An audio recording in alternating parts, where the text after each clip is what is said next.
Eric Morrison looked out the viewport of the transport ship as it approached the massive space station.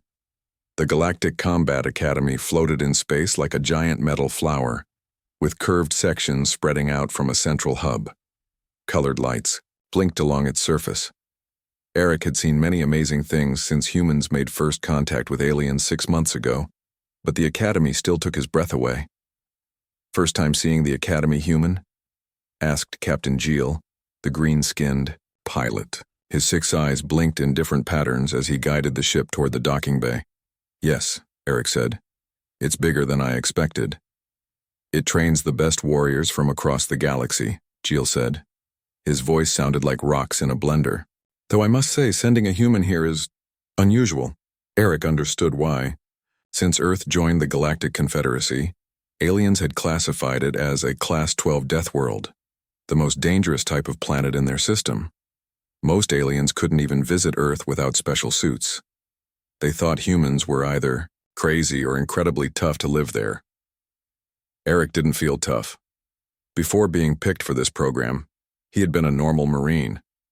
He liked fishing, watching old movies, and calling his mom on Sundays. Now he was about to become the first human, to train at the most elite combat school in the galaxy. The ship docked with a gentle bump. Eric grabbed his duffel bag, thanked Captain Geel, and walked through the airlock into the academy. The main hall stretched before him, filled with aliens of all shapes and sizes. Some looked almost human, while others seemed impossible, like the floating cloud of gas wearing what looked like a metal backpack, or the creature that seemed to be made entirely of crystal. "Ah, the human has arrived," said a deep voice. Eric turned to see a tall reptilian alien with red scales and yellow eyes. He wore a black uniform with silver markings that Eric had learned meant headmaster. "Headmaster Dornthal," Eric said, offering the Confederacy salute, right hand flat over his heart. "Thank you for accepting me into your academy." The reptilian's eyes narrowed. "Your species is an unknown factor, Morrison. The Council believes bringing humans into the Confederacy will benefit us all. I remain to be convinced." Eric kept his face neutral. He had expected some resistance. Humans were newcomers in space, and many species feared what they didn't understand. "I hope to show you what humans can offer, sir," Eric said. "Indeed," Dornthal said. "Your orientation begins now. Follow me." As they walked through the station, Eric felt the stares of other students. They whispered as he passed, "That's the Deathworlder. I heard humans drink poison for fun. They sleep every day like being in a coma. Their planet has microbes that eat metal." Dornthal led Eric to a large classroom where 2 other aliens waited. One looked like a giant praying mantis with blue skin. The other was the gaseous being Eric had noticed earlier. "These are your primary instructors," Dornthal said. "Zilvax teaches advanced weapon systems." The mantis-like alien clicked its mandibles together, and Mellerin specializes in tactical theory. The cloud of gas pulsed slightly, changing from blue to purple and back again. "Welcome, human," Zilvax said, his voice surprisingly gentle despite his fearsome appearance. "We have studied your species with great interest."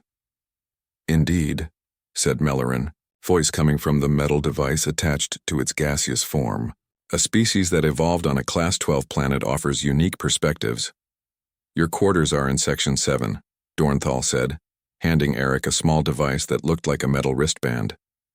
"This will guide you there. Your classes begin tomorrow, at first light. Do not be late." With that, the headmaster left. The 2 instructors studied Eric for a moment longer before following. Eric slipped on the wristband, which projected a holographic map showing him the way to his room. As he walked, he noticed the corridors were designed to accommodate beings of all sizes and types. Some doors were tiny, others huge. The temperature and lighting changed from section to section.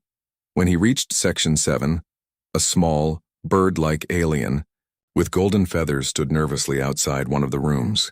The alien jumped when he saw Eric approaching. You must be the human," the bird alien said, voice high and fluttery. "I'm Chirik. We're roommates."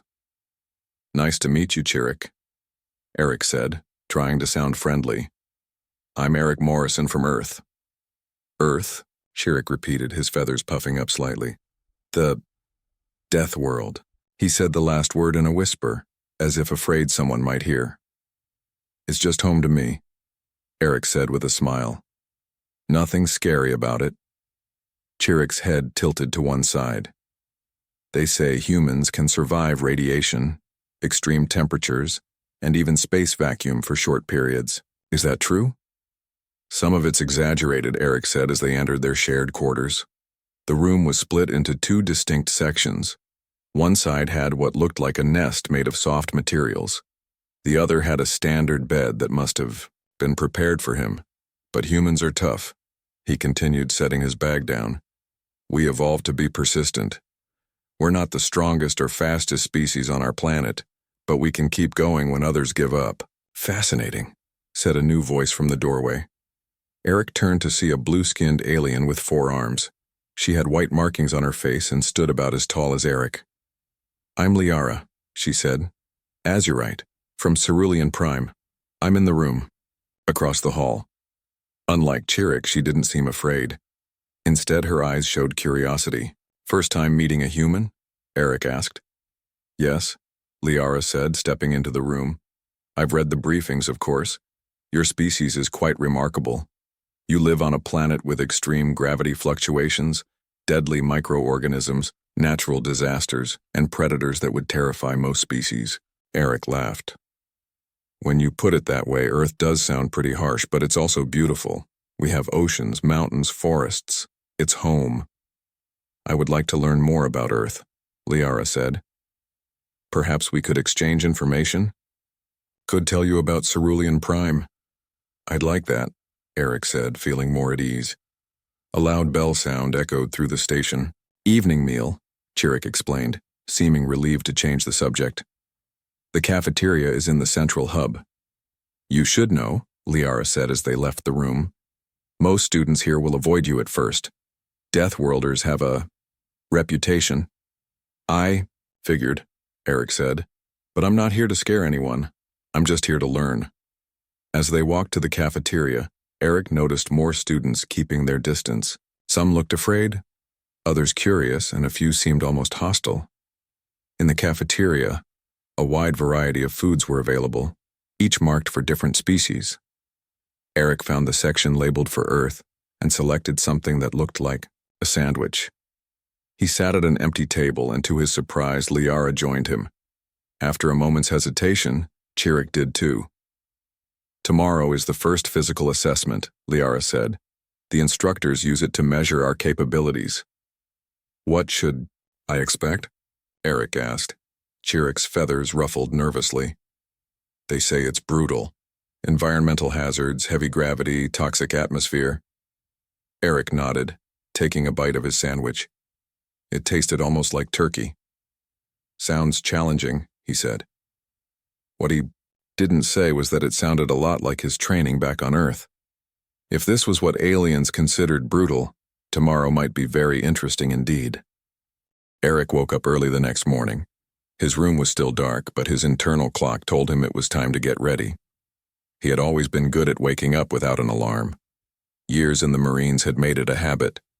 He looked over at Chirrut's side of the room. The bird-like alien was still asleep in his nest, making soft chirping sounds. Eric got up quietly and did his usual morning routine. 50 push-ups, 50 sit-ups, and 50 squats. It wasn't much by his standards, but he didn't want to wake Chirrut. When he finished, he took a quick shower in the small bathroom attached to their room. The water felt strange, slightly thicker than earth water, but it was refreshing. By the time he finished getting dressed in his new academy uniform, Chirrut was awake and watching him with wide eyes. You exercise before training? Chirrut asked, his golden feathers fluffed up from sleep. Just a little warm-up, Eric said. It helps me start the day. Chirrut made a sound that might have been a laugh. Warm up before the assessment? You'll need all your energy, human. Eric smiled. I'll be fine. Ready for breakfast? They walked to the cafeteria together. More students were there today, and again many stared at Eric. He ignored the looks and got his food, something that resembled oatmeal but tasted like cinnamon and apples. Liara joined them at their table, her blue skin looking brighter in the station's morning lights. "Ready for the assessment?" she asked, using all four hands to arrange her meal, some kind of purple fruits and yellow bread. "As ready as I'll ever be," Eric said. "What exactly should I expect?" "It tests our abilities in harsh conditions," Liara explained. "Last year, they simulated a Class 8 planet environment. High gravity, toxic air, extreme temperatures. 3 students had to drop out of the academy afterward." Chirruk's feathers trembled slightly. "I heard this year will be even harder." Eric nodded, thinking. Earth was classified as a Class 12 planet. If a Class 8 environment was considered extremely difficult for most aliens, maybe this wouldn't be as hard as they thought. After breakfast, all first-year students gathered in a large training hall. About 30 aliens of different species stood in neat rows wearing academy uniforms. Eric took his place in line, aware that he was the only human. Instructor Zilvax entered the hall, his mantis-like form moving with surprising grace. Behind him came Mellerin, floating a few inches above the floor. "Today we assess your physical capabilities," Zilvax announced, his voice echoing in the hall. "The results will help us design your training program." Mellerin's gaseous form changed colors as it spoke. "You will face conditions similar to a Class 8 planet. For many of you, this will be the most challenging environment you have ever experienced." The wall at the far end of the hall opened, revealing a large chamber beyond. Even from a distance, Eric could see it was set up like an obstacle course. "You will wear these," Zilvax said, gesturing to a rack of what looked like lightweight suits. "They will protect you from the worst effects, but you will still feel the environment. Your goal is to complete the course in the fastest time possible." The students lined up to get their protective suits. When it was Eric's turn, Zilvax studied him carefully. "Human," he said, "your species has not participated before. Are you certain you wish to proceed? There is no shame in declining." "I'm ready, sir," Eric said firmly. Zilvax handed him a suit. "Very well. Good luck." Eric put on the suit. It fit perfectly, covering him from neck to toe. It was surprisingly light and flexible. A small device on the wrist showed his vital signs. Once all students were suited up, Zilvax led them to the entrance of the chamber. "When your name is called, enter and complete the course as quickly as possible. If you feel you cannot continue, press the red button on your wrist unit." One by one, students were called. Eric watched as they entered the chamber. Some returned quickly, looking exhausted. Others took longer. A few pressed the red button, giving up halfway through. When it was Chirruk's turn, the bird alien gave Eric a nervous look before entering. He returned 15 minutes later, breathing hard, his suit covered in a strange blue dust. "It's terrible in there," Chirruk gasped. "The gravity. I could barely move." Liara went next. She did better, using her 4 arms to navigate obstacles with impressive agility. When she returned, she looked tired but satisfied. 12 minutes, she said proudly. "That's better than most." "Eric Morrison," called Zilvax. "You're next." Eric stepped forward. He could feel the other students watching him. Most probably expected him to fail, or at least struggle. "Remember," Zilvax said quietly, "there is no shame in pressing the button if it becomes too much." Eric nodded and entered the chamber. The door closed behind him with a hiss. Immediately he felt the increased gravity pulling at him. It was stronger than Earth's, maybe 1.5 times as much. It made his movements a bit harder, but nothing he couldn't handle. The air had a strange smell, sharp and metallic. The temperature was hot, like a summer day in the desert. Before him stretched the obstacle course. It started with a climbing wall, followed by a section of moving platforms over what looked like mud. Beyond that, he could see tunnels, rope swings, and more challenges. Eric took a deep breath and began. The climbing wall was tough in the higher gravity, but his muscles adjusted quickly. He reached the top and looked down at the moving platforms. They shifted back and forth, trying to throw anyone who stepped on them into the mud below. He studied the pattern for a few seconds, then jumped onto the first platform. His timing was perfect, He moved from one to the next, keeping his balance, despite the shifting surfaces. The next section sprayed what must have been the toxic element, a mist that made his skin tingle through the suit. It wasn't painful, just uncomfortable. He pushed through it. The tunnels were narrow and dark. Some had obstacles that needed to be pushed aside. The higher gravity made this harder, but Eric's strength was more than enough. The final section was the hardest. A series of rope swings over a pool of bubbling liquid. The ropes swayed in artificial wind, making timing crucial.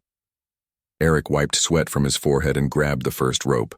He swung across each gap smoothly, landing on the far platform with a solid thump. He reached the exit door and pressed the button to signal he had finished. The door opened and he stepped back into the main hall. Everyone was staring at him. Zilvac stood frozen, all 6 of his eyes fixed on Eric. Melarin's gaseous form had turned a bright yellow color. 6 minutes and 22 seconds, said Zilvac, his voice unusually quiet. That's a new academy record. Eric realized he wasn't even breathing hard. The course had been challenging, yes, but nothing compared to some of his marine training exercises back on Earth. How? Asked another student, a tall, thin alien with gray skin. How did you do that so quickly? Eric shrugged. It wasn't that difficult. The gravity was strong, but I'm used to varied conditions. But the toxic atmosphere? The heat? Liara asked, her eyes wide. It was hot, Eric admitted, but I grew up in Arizona. This was like a normal summer day there, and the toxic element just felt a little itchy, nothing serious. Headmaster Dornthal had entered the hall during Eric's run. Now he stepped forward, his yellow eyes narrowed. Morrison, he said, are you saying you found our assessment easy? Eric hesitated. He didn't want to seem arrogant or dismiss their training program, but he also didn't want to lie. Not easy, sir, he said carefully. Just familiar. Earth has many environments like this, and some much worse. A murmur ran through the other students. Dornthal and the instructors exchanged glances. I think, said Melarin, its voice thoughtful, we may need to reconsider our understanding of what humans are capable of. Eric took off his protective suit and handed it back to Zilvac. He could tell that today had changed something. The way the other students looked at him was different now, still cautious, but with new respect. As he walked back to join Chirik and Liara, he wondered what tomorrow's training would bring. Whatever it was, he was ready for it. News of Eric's performance spread through the academy like wildfire. By evening, everyone had heard about the human who broke the assessment record. When Eric entered the cafeteria for dinner, conversation stopped as students turned to look at him. I think you're famous now, Liara said as she sat next to him. Eric shrugged. I just did what anyone from Earth would do. That's what makes it interesting, Liara said. If what you did is normal for humans, what else are your people capable of? Chirik joined them, looking at Eric with new respect in his eyes. The instructors had a meeting after the assessment. Everyone's talking about it. What are they saying? Eric asked, taking a bite of his dinner. That they need to create special training for you, Chirik said. The normal program might be too simple. Eric frowned. He hadn't come here to cause problems or get special treatment. He just wanted to learn and represent Earth well. After dinner, a message appeared on Eric's wrist device. Report to training. Room 12 at 0700 tomorrow. Headmaster Dornthal. The next morning, Eric arrived at training room 12 exactly on time. The room was smaller than the main training hall and contained strange equipment he didn't recognize. Headmaster Dornthal was waiting with Zilvac and Melarin. They looked serious. Morrison, Dornthal said, yesterday's results were unexpected. We need to better understand human capabilities. I'm happy to help, sir, Eric said. Good. Today we will test your endurance, strength, and adaptability separately. This will help us design appropriate training for you. For the next 3 hours, Eric went through various tests. He ran on a treadmill while they increased the gravity until he started to struggle at about 3G. He lifted weights that made the instructors exchange surprised looks. He held his breath for over 2 minutes, which seemed to amaze them. Remarkable, Melarin said. its gaseous form shifting colors rapidly. Your species evolved these capabilities naturally? Yes, Eric said, taking a drink of water. Earth has many different environments. Humans had to adapt to survive in all of them. What about your reaction to pain? Zilvax asked. Your file mentions that humans continue functioning despite injuries that would incapacitate most species. Eric thought about how to explain. We feel pain, but we can push through it when necessary. It's a survival trait. Dornthal studied him with those yellow reptilian eyes. Your planet must be truly dangerous to produce such adaptations. It can be, Eric admitted. But it's also beautiful. The same forces that made Earth dangerous also made it full of life. After the testing, Eric had free time before his afternoon classes. He decided to explore the academy. The station was huge, with many sections he hadn't seen yet. As he walked down a corridor in the recreation area, he noticed a group of students gathered around a large screen. They were watching what looked like recordings of different planets. What's this? Eric asked a student at the back of the group. Habitat studies, the student said. He had 6 arms and green skin covered in small scales. We're learning about different planet classifications. Eric joined the group. On the screen was a desert landscape with swirling sandstorms and what looked like large snake-like creatures moving beneath the sand. This is a Class 9 environment, said an instructor's voice on the recording. The combination of predators, storms, and temperature fluctuations makes it uninhabitable for most species. Eric watched with interest. The landscape reminded him of parts of the Sahara Desert on Earth, though the creatures were definitely alien. The recording changed to show a dense jungle with trees that seemed to move on their own. Strange lights glowed in the darkness beneath the canopy. Class 10, said the voice. The flora here has evolved to be as dangerous as the fauna. Even brief exposure without protection is fatal to most species. Again, Eric wasn't as impressed, as the other students seemed to be. The jungle looked dangerous, yes, but not much worse than some of Earth's rainforests. Then the screen showed a familiar sight. Earth. The recording showed clips of hurricanes, volcanoes erupting, lightning, storms and various predators like sharks, lions, and bears. Class 12, said the voice solemnly. The most dangerous classification. Only 3 known planets fall into this category. The combination of extreme weather, natural disasters, aggressive microorganisms, and evolved predators creates an environment of constant danger, the other students murmured as they watched. Some glanced at Eric with new understanding. Is it really like that? Asked the 6-armed student next to him. Parts of it, Eric said. But we have peaceful places too. Beaches, meadows, forests. It's not all storms and predators. But you live without protective gear, another student said, sounding amazed. You breathe the air and drink the water directly. We do, Eric confirmed. We evolved there, so we're adapted to it. The students looked at him with a mixture of fear and respect. Eric realized that to them, humans must seem like creatures from a nightmare, beings who thrived in conditions that would kill most aliens. Later that day, Eric had his first tactical theory class with Mellorin. The classroom was designed to accommodate students of all shapes and sizes with adjustable seats and desks. Eric sat next to Liara, who greeted him with a smile.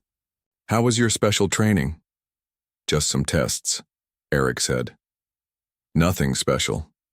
Mellorin floated to the front of the room, its gas form swirling with colors.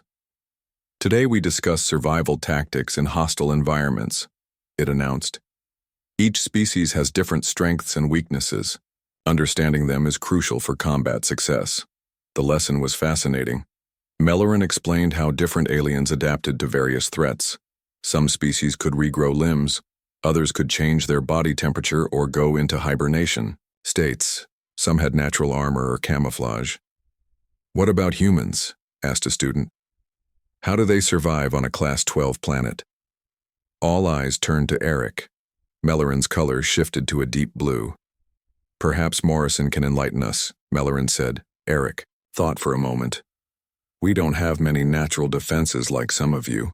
We can't regrow limbs or hibernate, but we're adaptable. We can live in almost any environment. We have strong endurance and can recover from injuries that might kill other species. Fascinating, Mellerin said. Would you say humans are the most dangerous species on your planet? Eric shook his head. Not naturally, no. There are creatures faster than us, stronger than us, with better senses or natural weapons. But we learned to use our minds. We created tools, built shelters, worked together. That's how we survived. After class, Liara walked with Eric back toward their quarters. You gave them a lot to think about, she said. I think some students are starting to see humans differently. Is that good or bad? Eric asked. Both, maybe, Liara said thoughtfully. Fear can turn to respect, but respect can also turn to fear if mishandled. Eric nodded, understanding what she meant.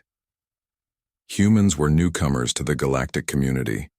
How they were perceived could affect Earth's future relationships with other worlds. As they reached their section, Liara stopped. There's a recreation period tomorrow evening. Some of us gather to share stories about our homeworlds. Would you come? I think many would like to learn more about Earth. I'd like that, Eric said with a smile. Perhaps this was why he was really here, he thought. Not just to train, but to help aliens understand humans better. To show them that while Earth might be classified as a death world, humans weren't just dangerous survivors. They were people, with hopes and dreams like any other species in the galaxy. The recreation room was filled with students from all across the galaxy. Some sat on chairs, others floated, and a few hung from special bars on the ceiling. Eric entered with Chirik, who seemed much more comfortable around him now. Over here, called Liara, waving all 4 of her blue arms. She had saved them spots in a circle of cushions where about 10 other students sat. Eric recognized a few of them from his classes. There was Vrex, the 6-armed green student from the Habitat Studies session. Next to him sat Zik, a student who looked like a large purple jellyfish, floating slightly above a cushion. There were others he hadn't met yet. Everyone, this is Eric Morrison from Earth, Liara said as they sat down. And this is Chirik, his roommate. The other students greeted them with various sounds and gestures. Eric nodded and smiled, trying to seem friendly and not intimidating. We were just sharing stories about our homeworlds, said a student with metallic skin that shimmered in the light. I am Nick 7 from Mechanica. I was describing our cities that grow and change shape according to need. That sounds amazing, Eric said. I'd love to see that someday. What about Earth? Asked Vrex, his 6 arms moving in different patterns as he spoke. We've all heard it's dangerous, but what is it really like? All eyes turned to Eric. He could see genuine curiosity in their expressions. This was his chance to show them that Earth was more than just a death world. Earth is incredibly diverse, Eric began. We have deserts where temperatures reach 50 degrees Celsius during the day and drop below freezing at night. We have oceans so deep that light can't reach the bottom. We have mountains taller than some of your cities, forests that stretch for thousands of kilometers, and grasslands where you can see all the way to the horizon. The students listened intently. Eric pulled out his personal device and showed them pictures. The Grand Canyon, the Amazon rainforest, snow-covered Alps, and the Great Barrier Reef. These are all on one planet? Asked a student with feathers similar to Chirik's but in deep purple. Yes, Eric said. Each region has its own plants and animals that evolved to survive there. Humans live in almost all of these places. We've adapted. How? Asked Zik, their jellyfish body pulsing with curiosity. Eric thought about it. Partly through technology. We build homes to protect us from weather. We make clothes for different conditions. We grow food in places it wouldn't naturally grow. But also through our bodies, he continued. Humans can sweat to cool down in hot places. We can grow more red blood cells at high altitudes where there's less oxygen. Our immune systems fight off millions of microbes every day. Is it true that humans intentionally expose themselves to danger for fun? Asked Nick 7, their metallic face showing what might have been confusion. Eric laughed. Some of us do, yes. He showed them more pictures. Rock climbing, surfing, skydiving, and mountain biking. The students made sounds of shock and disbelief. But why? Asked Rex. Why risk injury or death unnecessarily? Eric struggled to explain. It's hard to put into words. There's a feeling we get when we push our limits. Some call it excitement or thrill. It makes us feel more alive. Fascinating, said Liara. On my world, we avoid unnecessary risks. Life is precious. We value life too, Eric said. But we also value experiences, challenges. Maybe it comes from evolving on a dangerous planet. We're used to facing threats, so when there aren't any, some of us seek them out. The conversation continued for hours. Other students shared stories of their worlds. Liara described the floating cities of Cerulean Prime, Chirrut talked about his people's massive tree cities, and Zik explained how their species lived in both water and air. Eric felt a connection, growing between him and these aliens. Despite their differences, they were all curious, all eager to learn. Maybe that was what united sentient beings across the galaxy, the desire to understand each other. As the recreation period ended, Headmaster Dornthal entered the room. The students immediately fell silent. Morrison, he said, his voice carrying across the room. A word, please. Eric excused himself and followed the headmaster into the corridor. Your training schedule has been modified, Dornthal said, handing Eric a new digital agenda. Based on your test results, we've created a specialized program. Eric looked at the schedule. It included sessions labeled Extreme Environment Training, Advanced Combat Scenarios, and Survival Skills Exchange. Survival Skills Exchange? Eric asked. Yes, Dornthal said. We believe you have much to teach our other students. In return, they will teach you their species' survival techniques. Eric was surprised. He hadn't expected to become a teacher. It's an honor, sir, he said. But I'm still learning myself. Dornthal's reptilian face showed what might have been a smile. Sometimes the best way to learn is to teach. Your presence has already changed many students' perspectives. This will formalize the exchange. The next day, Eric reported to a large training room for his first extreme environment session. Instructor Zylvax waited for him, along with Mellerin and several other instructors he hadn't met before. Today we test your limits, Morrison, Zylvax said. We've created conditions that would challenge even species from Class 10 worlds. Eric nodded, feeling both nervous and excited. This would be a real test. The training room transformed into a hellish landscape. The gravity increased to twice Earth's normal level. The temperature rose to what must have been 45 degrees Celsius. The air filled with particles that made breathing difficult. Your task is simple, Mellerin said, its gaseous form protected by a special field. Reach the other side of the room and retrieve the marker. Eric looked across the room. It was maybe 100 meters, but the ground was uneven with sharp rocks and small hills. In the increased gravity, it would be like running with a person on his back. Begin when ready, Zylvax said. Eric took a deep breath of the harsh air and started moving. Each step was difficult, but he found a rhythm. The heat made him sweat, heavily, but he kept his pace steady. His marine training had included desert exercises not too different from this. Halfway across, the ground began to shake. An artificial earthquake. Eric dropped to one knee to maintain balance, then continued. When it passed, the air grew thicker, making each breath a struggle. The instructors watched in silence as Eric pushed forward. He reached the marker, a small red flag, and turned back toward the starting point. The return journey was even harder, his muscles burning with effort. When he finally reached the starting point, the room returned to normal conditions. Eric was breathing hard, covered in sweat, but still standing. The instructors looked at each other, then at their monitoring devices.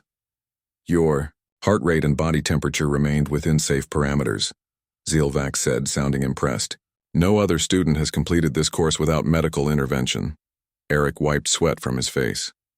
It was tough, he admitted. Probably the hardest physical challenge I've faced here. Yet you succeeded, Mellerin said. This confirms our theory. Humans have extraordinary potential for the Confederacy's defense forces. Defense forces? Eric asked. Headmaster Dornthal stepped into the room. He must have been watching from somewhere else. The galaxy is mostly peaceful, Morrison, but there are threats. Unknown regions, uncharted dangers, warriors who can function in extreme conditions are valuable. Eric nodded slowly, understanding the implications. Humans, with their ability to survive in harsh environments, might become the frontline defenders of the Galactic Confederacy. It was a strange thought. On Earth, humans often felt fragile compared to nature's forces. Yet here, among the stars, they were considered remarkably tough. Tomorrow, Dornthal said, you begin teaching. Your first class will focus on human endurance techniques. I suggest you rest well tonight. As Eric left the training room, he realized that his role at the academy had changed. He wasn't just a student anymore. He had become an ambassador for humanity, showing the galaxy what Earth's children could do. 3 months passed quickly at the academy. Eric settled into his new roles as both student and teacher. His days were filled with intense training, classes, and sessions where he taught other students about human survival techniques. Word of the human Deathworlder had spread beyond the academy. Visitors from the Galactic Confederacy sometimes appeared to observe Eric's training. He tried to ignore the attention and focus on his work. Eric's class on human endurance had become popular. Today, he stood before 30 students from various species, demonstrating breathing techniques that helped humans function under stress. Controlled breathing helps us stay calm in dangerous situations, Eric explained. It gives us better focus and can even help us manage pain. The students practiced, their various respiratory systems working differently, but all trying to follow his example. Humans also use something we call the second wind. Eric continued. When we get tired, there's a point where our body can tap into energy reserves. We push through the fatigue and find new strength. Liara, who never missed his classes, raised one of her 4 hands. Is this why humans can keep going when other species would stop? Partly, Eric said. It's also mental. We're stubborn. We decide to keep going even when our bodies want to quit. After class, Zilvax approached Eric. The mantis-like instructor had become something of a mentor to him. The annual combat championship is approaching, Zilvax said. The headmaster believes you should participate. Eric had heard about the championship. It was the most prestigious event at the academy, where the best students competed in a series of combat challenges. Are you sure I'm ready? Eric asked. You have progressed faster than any student in academy history, Zilvax said. Your physical abilities are exceptional and your combat skills have improved greatly. The real question is whether the other competitors are ready to face you. That evening, Eric shared the news with Chirik and Liara in their quarters. Over the months, the 3 had become close friends. The championship, Chirik said, his golden feathers puffing with excitement. No first-year student has won in 50 years. What exactly happens in this competition? Eric asked. Liara explained. It tests everything you've learned. There are tactical challenges, environmental survival tests, and combat trials.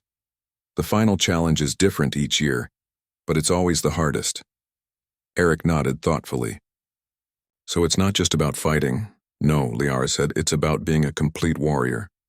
Intelligence, adaptability, and skill matter as much as strength. The day of the championship arrived. The academy's main arena was filled with students, instructors, and visitors from across the galaxy. Eric stood with the other 12 competitors, feeling nervous but ready. Headmaster Dornthal addressed the crowd. Today, these warriors will prove their worth. They represent the best the academy has to offer. Let the combat championship begin. The first challenge was tactical. Competitors had to analyze a battle scenario and make decisions under time pressure. Eric did well, finishing 4th. His human instincts sometimes differed from standard Confederacy tactics, but his solutions were effective. Next came the environmental test. Competitors entered different habitats and had to survive while completing objectives. When Eric emerged from a simulated volcanic environment with barely a scorch mark, the crowd murmured in amazement. The combat trials narrowed the field to just 4 competitors: Eric, Liara, a massive rock-like being named Gronth, and a sleek, fast reptilian called Sis. They faced each other in paired matches. Eric fought against Gronth, whose stone body seemed impervious to damage. But Eric noticed patterns in his opponent's movements and exploited the few vulnerable points. After an intense battle, Gronth conceded. Liara defeated Sis, setting up a final match between the 2 friends. "Don't hold back," Liara told Eric as they prepared to face each other. "I want your best. You'll get it," Eric promised. Their combat was a beautiful display of different styles. Liara used her forearms and natural agility to attack from multiple angles. Eric relied on human strength, endurance, and the combat techniques he'd learned on Earth and at the Academy. They seemed evenly matched until Liara began to tire. Eric, drawing on his second wind, maintained his pace. Eventually, he found an opening and pinned Liara in a hold she couldn't escape. "I yield," she said, breathing hard. The arena erupted in cheers. Eric helped Liara to her feet and they embraced, a human and an Azurite, showing respect that transcended their differences. Headmaster Dornthal announced, "The winner of this year's combat championship is Eric Morrison of Earth." But the competition wasn't over. As tradition dictated, the champion had to face one final challenge. "The ultimate trial awaits," Dornthal said. "This year, our champion will face the Academy's most advanced combat droid. It has been programmed, with all known fighting techniques and can adapt to any opponent. No student has defeated it in 20 years. The droid entered the arena. It was humanoid in shape but made of shining metal, its movements fluid and precise. Eric could tell it. Was analyzing him, preparing for battle. "Begin," commanded Dornthal. The droid attacked with blinding speed. Eric barely dodged the first strikes. It was faster than any opponent he had faced, its techniques flawless. Eric took several hits, each impact jarring his bones, but he stayed focused, watching the droid's patterns, looking for weaknesses. The crowd fell silent as the battle continued. Eric was being pushed to his limits, but he didn't give up. He remembered what he had told his students. Humans were stubborn. They kept going when others would stop. As the fight stretched on, Eric noticed something. The droid was incredibly efficient, but it lacked creativity. It followed optimal patterns but couldn't think outside them. Eric began to use unorthodox moves, techniques that weren't in any training manual. He combined different fighting styles in ways that didn't make logical sense but worked in practice. Things he had learned from street fights and bar brawls back on Earth. The droid struggled to predict his actions. Its programming sought patterns, where there were none. Eric pressed his advantage, landing several solid hits. Finally, he saw his opportunity. The droid shifted to counter an expected high attack, but Eric dropped low instead. He swept the droid's legs and as it fell, delivered a precise strike to a joint in its neck. The droid froze, its systems temporarily disabled. The arena was completely silent for 3 seconds. Then it exploded with sound as everyone realized what had happened. Eric Morrison, the human Deathworlder, had defeated the unbeatable combat droid. Headmaster Dornthal approached, his yellow eyes wide with amazement. "How?" he asked simply. Eric, breathing hard and bruised but smiling, said, "The droid fights perfectly, but sometimes perfect isn't what you need. Sometimes you need to be unpredictable, to take chances. Humans are good at that." Later, at the award ceremony, Eric stood before the assembled academy. Dornthal placed a medal around his neck, a symbol of his victory. "Morrison has shown us something important," Dornthal said to the crowd. "Different species bring different strengths to the Confederacy. Humans may come from a death world, but they bring more than just physical toughness. They bring adaptability, creativity, and determination." As Eric looked out at the audience, at Chirrut, Liara, his instructors, and hundreds of aliens who had once feared humans but now cheered for him, he felt proud. Not just of himself, but of what he represented. He had come to the Academy as an experiment, the first human to train among the stars. He would leave as a champion, having shown the galaxy that Earth's children belonged among them, not as terrifying Deathworlders, but as valued allies with unique gifts to offer. And this was just the beginning of humanity's journey among the stars.